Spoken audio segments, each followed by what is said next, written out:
Niye moralınız bozuk? Sımışkayı yemir misiniz? Mısır gemiremir misiniz?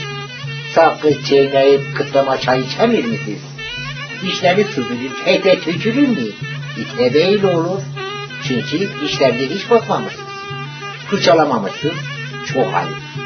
Zamanında dişlerde baksaydınız, dil olmazdı he mi? En mühim şey diş sağlığı. Bu da ancak sıksür diş macunu ile olur.